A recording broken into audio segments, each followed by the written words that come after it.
July, America is turning 250 years old, and 21 Alive is bringing you special coverage called We the People, and we're highlighting our history and the people who have made an impact. Today, we're going back about 27 years to when a Fort Wayne man made a huge discovery while digging for peat moss. 21 Alive reporter Eddie Rex Siedler has the story. Heather, Linda, nothing could have prepared Dan Bushing for what he found in September of 1998. And now, decades later, it still is a big part of his life. We kind of reliving the moment here, so that kind of brings back memories. Standing exactly where the discovery was made, Dan Bushing reminisces. In the process of digging, we had found some bones in the back dirt pile and immediately stopped to investigate. And of course, we really didn't know what it was exactly. What Dan found that day in September of 1998 was the tusk of a large male mastodon. In the following months, his business, Bushing's Peat Moss and Mulch, transformed into an excavation site. With the help of PFW and the University of Michigan and State Museum, they all kind of coordinated the dig. We did a scientific dig, and there's been actually a lot of documentation on our mastodon. Dan named the mastodon Fred.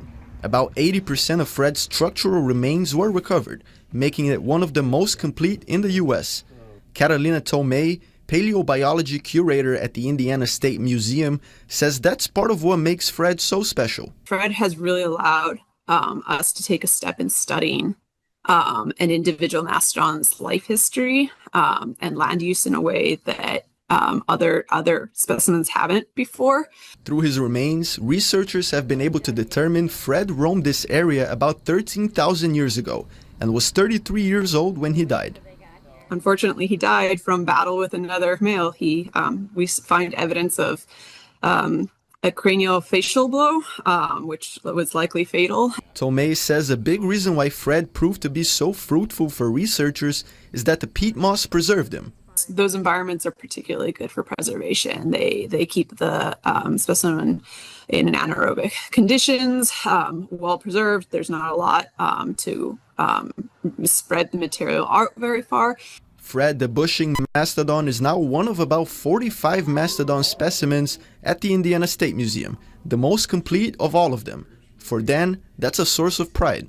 It's been a good experience. We've met a lot of really neat people in the process of this, and actually learned a lot about mastodons and history and so forth. So, but it's been a great experience, and we're all the time looking for something else too. So. And if you can't make it down to the museum in Indianapolis to see Fred with your own eyes, a replica of the mastodon can be found at Science Central right here in Fort Wayne.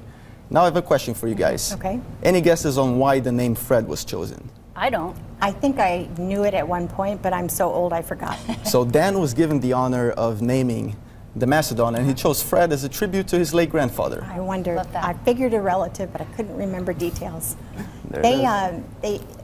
They call Indiana and this part of the country Mastodon country.